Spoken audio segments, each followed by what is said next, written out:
Καλησπέρα, παιδιά. Ονομάζομαι Τσουμαλής Γιώργος και από φέτος θα κάνουμε μαζί τις ασκήσεις ηλεκτρικής οικονομίας. Οι ασκήσεις που θα κάνουμε είναι ανεβασμένες και στο e-learning, τόσο η εκφωνή όσο και οι λύσεις. Και στο τέλος κάθε διάλεξης θα ανεβαίνουν και οι διαλέξεις καταγεγραμμένες εκεί πέρα στο φάκελο που είναι οι διαλέξεις και οι υπόλοιπες. Σήμερα θα δούμε το πρώτο σετ ασκήσεων, το οποίο είναι κάπως εισαγωγικό. Δηλαδή θα εξετάσουμε κάποιους συντελεστές που είδατε και στη θεωρία και θα δούμε έννοιες όπως είναι η παρούσα αξία και η μελλοντική χρηματική αξία και πώς αυτές συνδέονται μεταξύ τους. Αρχικά, καλό θα ήταν να κάνουμε μια αναδρομή στην θεωρία που είδατε και στην τρίτη παρουσίαση. Οπότε, ας δούμε λίγο τους συντελεστές έναν-έναν για να θυμηθούμε πώς συνδέει ο κάθε συντελεστής το ένα πόσο με το άλλο.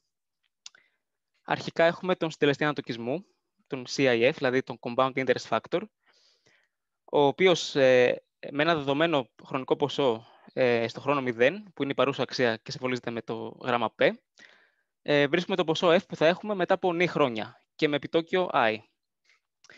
Το I είναι το προεξοφλητικό επιτόκιο, δηλαδή το επιτόκιο που ανάγει ουσιαστικά το ποσό μας στην παρούσα χρηματική αξία και αντιπροσωπεύει τον τρόπο με τον οποίο ουσιαστικά οι μελλοντικές χρηματορροές, που συμβολίζουμε με το R, συνδέονται με τις σημερινές τιμές. Δηλαδή προσδιορίζει το πώς θα ανάγουμε τις μελλοντικές τιμές στις σημερινές τιμές. Στη συνέχεια έχουμε το συντελεστή PVF, που είναι ο Present Value Factor, ο οποίος είναι και το αντίστροφο του CIF, δηλαδή ισούται με το 1 δια CIF. Γι' αυτό στο συντελεστή, επομένως, έχουμε δοσμένη την μελλοντική αξία F και την ανάγουμε στον συντελεστή P. Σε αυτό το πίνακα, γενικότερα, όπως βλέπετε, οι συντελεστές αναζεύγει, ουσιαστικά ο ένας είναι ο αντίστροφος του άλλου. Για παράδειγμα, το PVF είναι το 1 δια CIF και το CRF που έχουμε συνέχεια θα είναι το 1 δια USF. Το USF, λοιπόν, ονομάζεται συντελεστής παρούσας αξίας ομοιόμορφης χρηματορροής και η διαφορά είναι ότι συνδέει το ποσό R, που είναι η χρηματορροή που έρχεται κάθε χρόνο, για παράδειγμα, για να μας δώσει το ποσό P, δηλαδή τη σημερινή αξία των χρημάτων. Αντιστοίχως, λοιπόν, ο CRF, που ονομάζεται συντελεστής επανάκτησης κεφαλαίου, δηλαδή Capital Recovery Factor, μας δίνει το ύψος των ισόποσων ετησίων δόσεων, δηλαδή τις δόσεις ενός δανείου, για παράδειγμα, που πρέπει να πληρώσει, να λάβει κάποιος στο τέλος κάθε χρόνου για νη έτη, ώστε να επιστρέψει την παρούσα αξία ενός κεφαλαίου που δανείζεται σήμερα. Στη συνέχεια έχουμε τον CAF, που είναι ο συντελεστής σύνθετου ποσού, ο οποίος δοθέντος μιας χρηματορροής R, μας υπολογίζει τη μελλοντική αξία F. Δηλαδή, για παράδειγμα, μας βοηθά να καθορίσουμε το μελλοντικό ποσό των χρημάτων, αν για νη χρόνια καταθέτουμε στο τέλος κάθε έτους ένα σταθερό ποσό R, που είναι η χρηματορροή. Και αντιστοίχως, ο SSFF, ο συντελεστής, δηλαδή ο Sinking Fund Factor, ο οποίος καλείται συντελεστής αποπληρωμής δανείου, συνδέει το τελικό ποσό F που θα έχουμε, δηλαδή τη μελλοντική αξία, με τη χρηματορροή που καταθέτουμε κάθε χρόνο. Εδώ απλά να σημειώσω ότι στη θεωρία το πινακάκι αυτό ήταν λάθος, δηλαδή στις συντελεστές CAF και SFF είχε ανάποδα το δεσμένο με το ζητούμενο, αλλά θα το δούμε αυτό και στη συνέχεια θα ασκήσει το πώς χρησιμοποιούνται αυτοί οι δύο συντελεστές. Τέλος, το συντελεστή της ισοστάθμισης σειράς πληθωρισμού δεν τον δούμε σήμερα στις ασκήσεις, θα μας χρειαστεί στις επόμενες σειρές ασκήσεων. Για να δούμε τώρα και στην πράξη, στην άσκηση 1 για παράδειγμα, έχουμε κάποιον ο οποίος καταθέτει 2.000 ευρώ στο τέλος κάθε χρόνου για 20 χρόνια. Εδώ λοιπόν είναι σημαντικό να καταλάβουμε από τα εκφώνηση ποια δεδομένα έχουμε. Το ότι καταθέτει 2.000 ευρώ στο τέλος κάθε χρόνου σημαίνει ότι έχουμε το ποσό R, δηλαδή τη χρηματορροή. Για τα επόμενα 20 χρόνια σημαίνει ότι έχουμε το νη, το οποίο είναι τα χρόνια τα οποία θα καταθέσει. Εδώ λοιπόν ψάχνουμε να βρούμε πόσα χρήματα θα συγκεντρωθούν στο τέλος του 20ου έτους, αν το επιτόκιο είναι στο 3% ετησίως. Έτσι λοιπόν έχουμε το ποσό R, το I και το νη, και από το πινακάκι που είδαμε στην αρχή, ο συντελεστής που τα συνδέει είναι ο CAF, δηλαδή είναι ο συντελεστής σύνθετου ποσού. Υπολογίζουμε το συντελεστή αυτόν με βάση το I και το νη που μας δόθηκαν, ο οποίος βγαίνει στο 26,87. Αυτό δεν έχει κάποια μονάδα, είναι αριθμός καθαρός. Και επομένως, για να βρούμε τη μελλοντική αξία, πολλαπλασιάζουμε τη χρηματορροή που μας δόθηκε επί το συντελεστή αυτό. Και βλέπουμε ότι στο τέλος των 20 ετών θα έχουμε στις καταθέσεις μας 53.740 ευρώ. Είναι κατανοητό αυτό, έχετε κάποια απορία?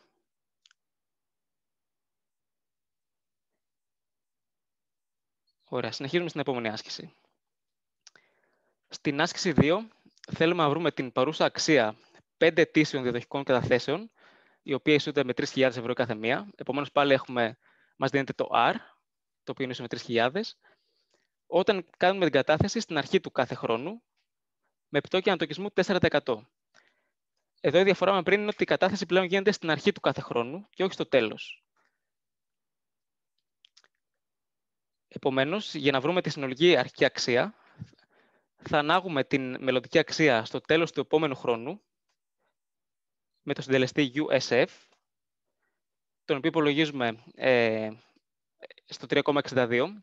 Εδώ θέλει προσοχή, γιατί τα χρόνια είναι 5 μεν, αλλά επειδή η πρώτη κατάθεση γίνεται στην αρχή του πρώτου χρόνου, δηλαδή στην ημέρα 0, τον θα το βάλουμε ίσο με 4. Θεωρούμε λοιπόν ότι οι υπόλοιπες καταθέσεις ουσιαστικά γίνονται σε 4 χρόνια στο τέλος και η πρώτη γίνεται στην αρχή του πρώτου έτους. Επομένως, υπολογίζουμε την παρούσα αξία για τις τελευταίες 4 καταθέσεις και προσθέτουμε την μία δόση που καταθέτουμε σήμερα, που είναι οι 3.000. Και η συνολική παρούσα αξία ανέρχεται στις 13.889 ευρώ.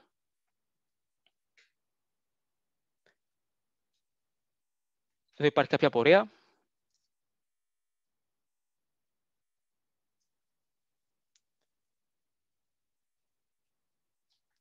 Λοιπόν, συνεχίζουμε στην τρίτη άσκηση, επομένως. Εδώ έχουμε μια εταιρεία η οποία έχει υπογράψει 5 γραμμάτια των 1.000 ευρώ το καθένα. Το γραμμάτιο είναι ένα χαρτί, το οποίο ουσιαστικά σημαίνει ότι θα πληρώσουμε μια πληρωμή που ήταν να γίνει στην αρχή σε 5 δόσεις, για παράδειγμα. Ας πούμε ότι κόβεται ένα τιμολόγιο σήμερα που έχει μια αξία και μια άλλη εταιρεία θέλει να το πληρώσει όχι κατευθείαν, αλλά σε 5 δόσεις. Επομένως, αυτό έχει κάποια επιβάρυνση για την εταιρεία αυτή, η οποία συμπεριλαμβάνεται στο επιτόκιο των γραμματείων αυτών. Εδώ λοιπόν έχουμε μια εταιρεία που έχει υπογράψει 5 γραμμάτια των 1.000 ευρώ το καθένα και αυτά λέγουν διαδοχικά κάθε χρόνο στο τέλος του χρόνου. Θέλουμε λοιπόν να βρούμε ποια είναι η παρούσα αξία αυτού του δανείου στην αρχή του πρώτου χρόνου, όταν ο ανατοκισμός μας γίνεται με επιτόκιο 8%. Λοιπόν, εδώ πέρα λοιπόν έχουμε το R, το οποίο είναι η αξία του κάθε γραμματείου. Επομένως, εδώ πέρα έχουμε μία χρηματορροή. Και το συνδέουμε με τον, για να βρούμε την παρούσα αξία του, το συνδέουμε με τον συντελεστή USF. Αυτός είναι ο συντελεστής λοιπόν παρούσας αξίας. Αυτό το συντελεστή τον υπολογίζουμε λοιπόν για τα 5 έτη. Έχουμε βάλει το επιτόκιο που είναι στο 0,8 και τα χρόνια στα 5 και υπολογίζεται στο 3,993. Έτσι λοιπόν η παρούσα αξία ανέρχεται, αν πολλαπλασιάσουμε τη χρηματορροή με το συντελεστή αυτό, και ανέρχεται στα 3.993 ευρώ. Εδώ λοιπόν, όπως περιμέναμε, η παρούσα αξία είναι χαμηλότερη από τα 5.000 που θα δώσει συνολικά η εταιρεία και ουσιαστικά αντιπροσωπεύει την αξία του σημερινού τιμολογίου. Δηλαδή, σημαίνει ότι αν σήμερα η εταιρεία πλήρωνε με τη μία το ποσό, θα έδινε τα 3.993 ευρώ. Αντιθέτως, προτιμάει να δώσει 5 δόσεις των 1.000 ευρώ και η επιβάρυνση αυτή ουσιαστικά είναι το υπόλοιπο ποσό, δηλαδή θα είναι 1.000 ευρώ ουσιαστικά. Έχετε κάποια απορία σχετικά με αυτό?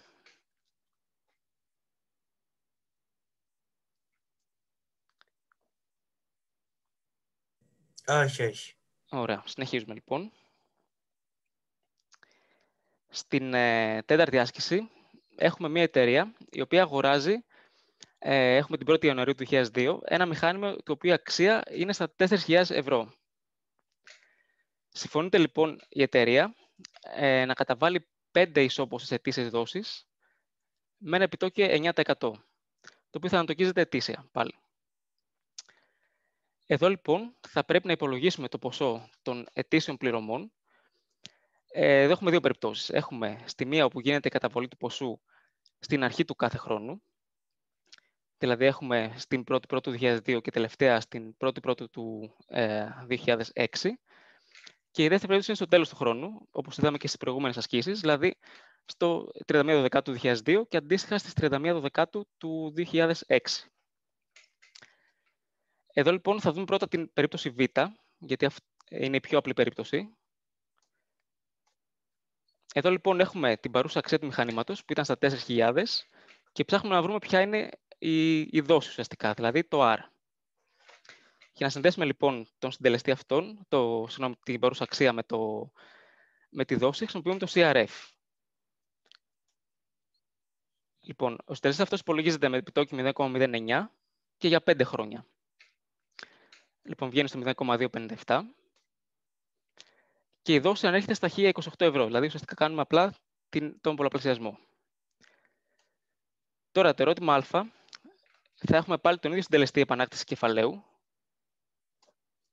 Ωστόσο, εδώ πέρα θέλει μια προσοχή. Επειδή η πληρωμή θα γίνεται τώρα στην αρχή του έτους, θεωρούμε ότι η αξία του μηχανήματος θα πρέπει να την ανάγουμε στη σημερινή αξία. Οπότε θεωρούμε ότι η αξία του μηχανήματος είναι μια μελλοντική αξία που είναι στο τέλος του πρώτου έτους και ισούται με F. Για να γίνει αυτή λοιπόν η αναγωγή στη σημερινή αξία, θα χρησιμοποιήσουμε τον present value factor, ο οποίος ουσιαστικά μας ανάγει μια μελλοντική αξία στη σημερινή. Εδώ λοιπόν θέτουμε όπου νη το 1, καθώς θέλουμε να βρούμε την αξία στον 1 χρόνο, και όπου i βάζουμε το επιτόκιο. Οπότε έρχεται μια μειωμένη αρχική αξία και η συνολική χρηματορροή εδώ πέρα είναι ο συντελεστής επανάκτησης κεφαλαίου επί το νέο ποσό, το οποίο ουσιαστικά αποτελείται από το γινόμενο του present value factor με την μελλοντική χρηματική αξία F. Έτσι λοιπόν η δόση σε αυτήν την περίπτωση είναι στα 942 ευρώ.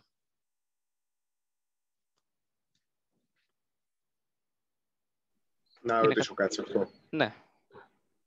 Πώς καταλήγουμε τώρα να θεωρούμε τα 4.000 σαν μελλοντική αξία του μηχανήματος? Εδώ το θεωρούμε σαν μελλοντική αξία, διότι οι τύποι που είδαμε πριν αφορούν όταν γίνεται η πληρωμή στο τέλος του κάθε χρόνου και όχι στην αρχή. Επομένως, θα πρέπει να ανάξουμε, σαν μελλοντική αξία θα θεωρήσουμε ότι ουσιαστικά η πληρωμή στη μέρα 0 γίνεται στο τέλος του χρόνου. Επομένως, θα πρέπει να ανάξουμε τη μελλοντική αξία στη σημερινή αξία, για να χρησιμοποιηθεί μετά ο τύπος με το Capital Recovery Factor και να μας δώσει την αξία, τη δόση.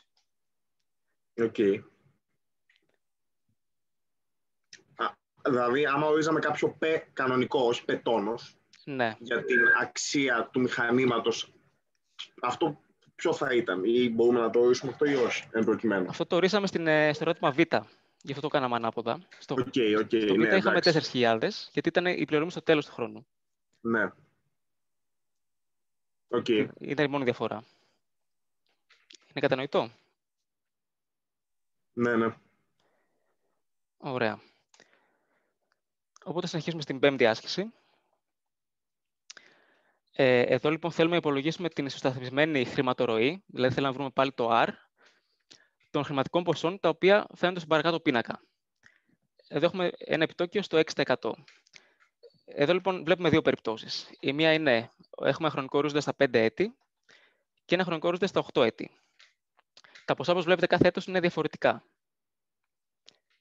Για να βρούμε λοιπόν μια χρηματορροή, θα πρέπει να ανάγουμε τα ποσά αυτά στην παρούσα αξία τους.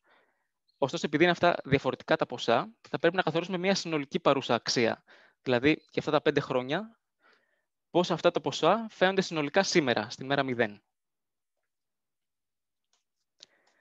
Για να γίνει λοιπόν αυτή η αναγωγή, θα χρησιμοποιήσουμε και πάλι τον PVF, τον Present Value Factor, όπου θα υπολογίσουμε 5 διαφορετικούς συντελεστές. Επειδή έχουμε λοιπόν 5 χρόνια με 5 διαφορετικά ποσά, θα χρησιμοποιήσουμε 5 διαφορετικούς συντελεστές.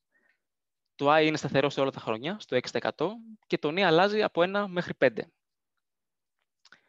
Για να βρούμε λοιπόν την συνολική παρούσα αξία σήμερα, θα κάνουμε ένα άθροισμα όπου θα πολλαπλασιάζουμε κάθε ποσό του συγκεκριμένου έτους επί το συντελεστή του συγκεκριμένου έτους.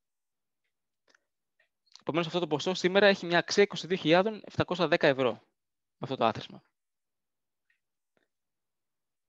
Από εκεί και πέρα μετά, η πράξη που κάνουμε είναι απλή. Για να βρούμε τη δόση και πάλι χρησιμοποιούμε τον Capital Recovery Factor. Και όπου στο ερώτημα 1, η τιμή αυτή υπολογίζεται για τα 5 χρόνια με το ίδιο επιτόκιο. Και επομένως έχουμε μια χρηματορροή. Το γιο εδώ πέρα το συμβολίζουμε σαν χρηματορροή. Θα μπορούσε να είναι και άρα αυτό. Όπου είναι ίση με τη συνολική χρηματική αξία σήμερα επί των CRF5. Ενώ στο ερώτημα Β η μόνη διαφοροποίηση είναι ότι το CRF υπολογίζεται για το 8.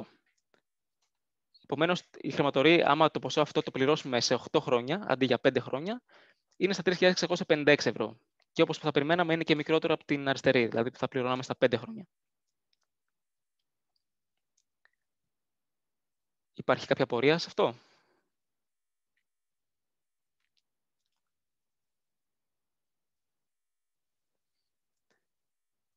Ωραία.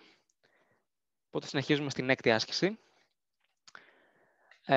Εδώ λοιπόν έχουμε μια εταιρεία που ονομάζεται International Investments Corporation και συνάπτει σήμερα, στις 1 Πρώτου του 2009, ένα δάνειο. Το δάνειο αυτό έχει λοιπόν ένα επιτόκιο στα 8% και αναλαμβάνει να το ξεπληρώσει σε 5 ετήσιες δόσεις, οι οποίες είναι 100.000 ευρώ. Και εδώ πέρα το R είναι 100.000 ευρώ επομένως. Λοιπόν, η καταβόλη γίνεται στο τέλος του κάθε χρόνου, αλλά η πρώτη δόση εδώ πέρα θέλει λίγο προσοχή, θα καταβληθεί στις 31 Δεκάτου του 2012. Εδώ πρέπει να προσέξουμε ότι το δάνειο συνάπτεται το 2009, ενώ η πληρωμή θα γίνει από το 2012 και μετά. Και τώρα θέλουμε να βρούμε ποιο είναι το ύψος του δανείου της επιχείρησης. Το ύψος σημαίνει ότι θα πρέπει να βρούμε την παρούσα αξία σήμερα ουσιαστικά του δανείου αυτού, έχοντας το R και τη μέθοδο αποπληρωμής. Λοιπόν, σε πρώτη φάση θα βρούμε την παρούσα αξία που είχε το δάνειο όταν ξεκινάει η αποπληρωμή του, δηλαδή το 2012. Έχοντας λοιπόν το R, θα χρησιμοποιήσουμε το συντελεστή USF, δηλαδή ουσιαστικά το συντελεστή που θα μας δώσει την παρούσα αξία, αν θα είχε το δάνειο, αν θα το συνάπταμε τότε, το 2012. Υπολογίζουμε λοιπόν το συντελεστή αυτό για το επιτόκιο που μας δόθηκε και τα νη χρόνια.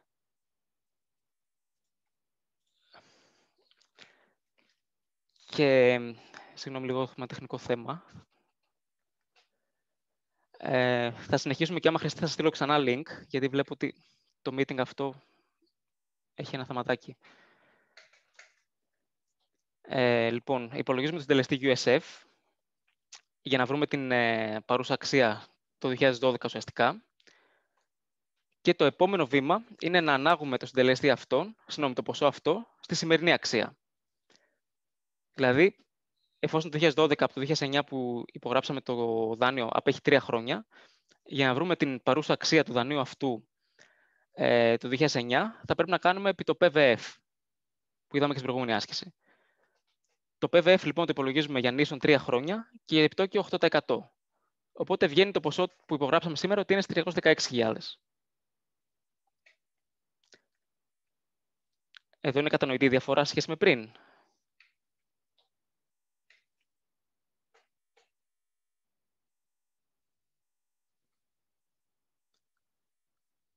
Ναι. Ωραία. Λοιπόν, συνεχίζουμε. Στην άσκηση 7, λοιπόν, έχουμε μια επένδυση η οποία αποφέρει 2.000 ευρώ κέρδη τα πρώτα 5 χρόνια. Μετά έχουμε 3.000 ευρώ κάθε χρόνο από το έτος 6 μέχρι και το έτος 8 και 4.000 ευρώ στο έτος 9. Όλα τα κέρδη λοιπόν πραγματοποιούνται στο τέλος των ετών, επομένως δεν χρειάζεται κάποια άλλη αναγωγή. Και το ερώτημα τώρα είναι, αν η απαιτούμενη απόδοση είναι στο 14%, ποια είναι ουσιαστικά η σημερινή αξία αυτής της επένδυσης.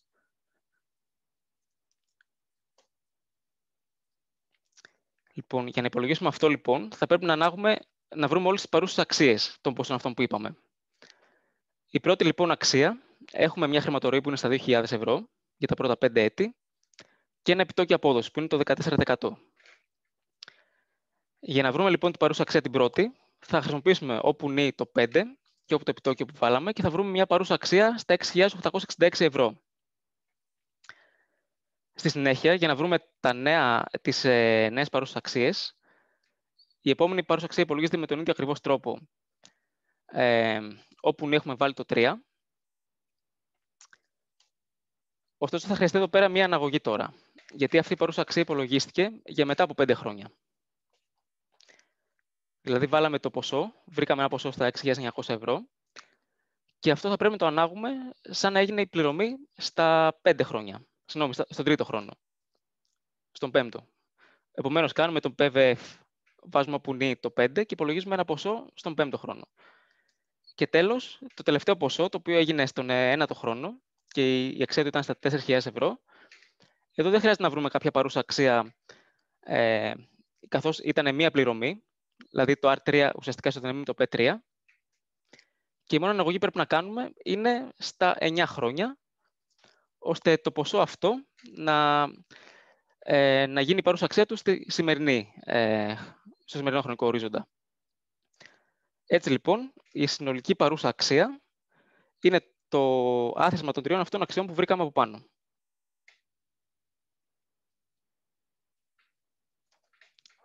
Έχετε κάποια απορία σε αυτό?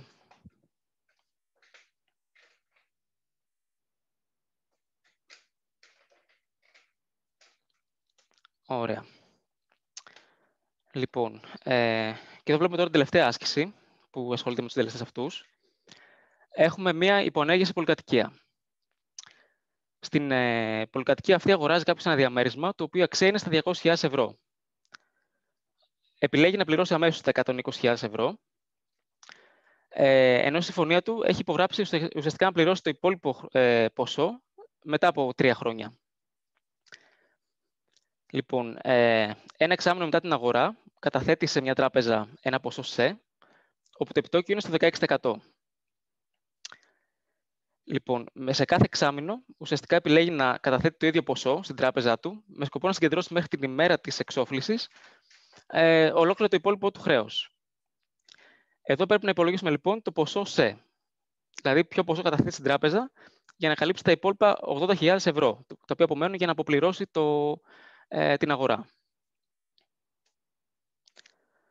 Λοιπόν, σε αυτή την περίπτωση, κάθε κατάθεση ουσιαστικά είναι ένας όρος δανείου, ο οποίος έχει 6 όρους. Εδώ πέρα η πληρωμή γίνεται κάθε εξάμηνο. Επομένως, θα θέσουμε όπου τον ή το 6. Αντί λοιπόν να έχουμε έτη, εδώ πέρα έχουμε εξάμηνα. Αυτή είναι η μόνη διαφορά. Η τελική αξία του δανείου αυτή τη θεωρούμε σαν μελλοντική αξία και θα είναι στα 80.000. Δηλαδή είναι η διαφορά αυτού που πλήρωσε στην αρχή με αυτό που μένει να πληρώσει ουσιαστικά. Λοιπόν, εδώ λοιπόν για να βρούμε τη μελλοντική αξία, βλέπουμε το συντελεστή ο οποίος συνδέει τη μελλοντική αξία με το ΣΕ. Το ΣΕ ουσιαστικά είναι εδώ πέρα μια χρηματορροή. Ο συντελεστής αυτός λοιπόν είναι ο SFF, είναι ο συντελεστής αποπληρωμής δανείου. Και υπολογίζουμε ότι το ποσό αυτό έχει μια μελλοντική αξία στις 10.900 ευρώ.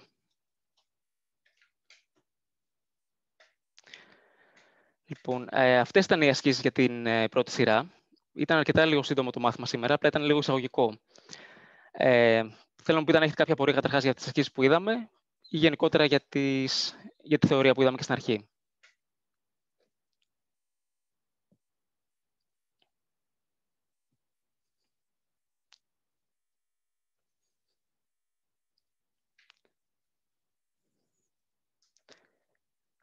Λοιπόν, έχουμε άλλη μια άσκηση που μπορούμε να δούμε.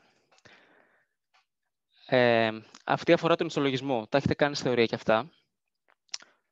Λοιπόν, η άσκηση αυτή ουσιαστικά μας λέει ότι έχουμε έναν πίνακα στον οποίο μας δίνονται διάφορες κατηγορίες περιουσιακών στοιχείων και των υποχρεώσεων φυσικά μιας επιχείρησης. Το ζητούμενο εδώ πέρα είναι να γράψουμε τον ισολογισμό ουσιαστικά της επιχείρησης αυτής στο τέλος του χρόνου, αφού κατατάξουμε τις κατηγορίες που μας δόθηκαν στη θεωρία, στην εκφώνηση, στην κατάλληλη υποκατηγορία του ενεργητικού και υποθετικού της επιχείρησης. Εδώ λοιπόν έχουμε όλα τα δεδομένα, δηλαδή μας δίνεται το μετοχικό κεφάλαιο, το ταμείο, τα έξοδα ίδρυσης κτλ. Λοιπόν, για να συντάξουμε τον ισολογισμό, θα πρέπει ουσιαστικά απλά να αντιστοιχίσουμε τα ποσά αυτά στην κατηγορία που ανήκουν. Για παράδειγμα, έχουμε τα έξοδα εγκατάστασης. Στα έξοδα εγκατάστασης απλά συγκαταλέγουμε τα έξοδα τα οποία έγιναν στην ίδρυση της εταιρείας και οι τόκοι οι οποίοι έχουν έρθει από την κατασκευαστική περίοδο. Στη συνέχεια έχουμε το πάγιο ενεργητικό. Εδώ περιλαμβάνεται ουσιαστικά ο ήδη υπάρχοντας εξοπλισμός, όπως είναι για παράδειγμα τα οικόπεδα, τα γήπεδα που έχουμε από αριστερά. Έχουμε τα μηχανήματα και τις εγκαταστάσεις, τα έπιπλα και τα κτίρια. Δηλαδή είναι αυτά που έχουν σταθερή αξία και κάποια απόσβεση, η οποία θα χρεωθεί μετά στα επόμενα έτη. Στη συνέχεια έχουμε το κυκλοφορούν ενεργητικό. Αυτό ουσιαστικά περιλαμβάνει το ταμείο, τις πρώτες ύλες και τα γραμμάτια. Και τέλος έχουμε τους μεταβατικούς λογαριασμούς ενεργητικού. Εδώ το μόνο που έχουμε από αριστερά είναι τα έξοδα επόμενης χρήσης. Αυτά λοιπόν αθροίζονται οι αξίες και οι αποσβέσεις συνολικά στο 1.995.000. Μετά στο παθητικό, λοιπόν, θα πρέπει να βγάλουμε ένα άθροισμα για να ισχύει η εξίσωση του λογισμού, το οποίο θα είναι ίδιο αριστερά και δεξιά. Δηλαδή, θα πρέπει πάλι να βγάλουμε στο 1,9 εκατομμύρια. Λοιπόν, στην πρώτη φάση, λοιπόν, έχουμε τα ιδία κεφάλαια. Αυτό είναι το μετοχικό κεφάλαιο, τα μη διανεμηθέντα κέρδη, τα αποθεματικά και η έκδοση μετοχών που έχουν γίνει. Μετά έχουμε τις προβλέψεις, δεν έχουμε κάτι από αριστερά για να τις στοιχίσουμε. Επομένως, περνάμε στις υποχρεώσεις. Σε ένα υποχρεώσεις, λοιπόν, η εταιρεία έχει τα δάνεια των τραπεζών και τα γραμμάτια. Και τέλος, η μεταβατική λογαριασμού παθητικού είναι και πάλι τα έσοδα. Αντί για τα έξοδα που έχουμε αριστερά, είναι τα έσοδα επόμενης χρήσης. Βγάζουμε λοιπόν το σύνολο και παρατηρούμε ότι το σύνολο είναι ακριβώς το ίδιο και αριστερά και δεξιά. Επομένως, το ενεργητικό και το παθητικό σύνολο είναι ακριβώς τα ίδια.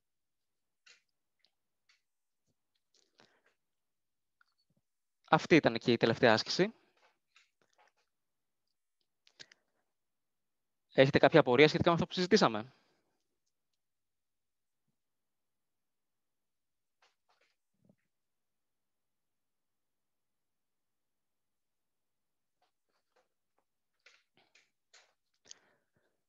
Αυτό ήταν το σημερινό μάθημα. Ήταν κάποια αρκετά εισαγωγικά πράγματα. Δηλαδή, όπως είδατε, είδαμε κάποια γενικά θέματα που αφορούν την οικονομία γενικότερα. Ενώ από τα επόμενα set θα μπούμε σε πιο πολύ θέματα ηλεκτρικής οικονομίας. Δηλαδή, θα δούμε, για παράδειγμα, λειτουργίες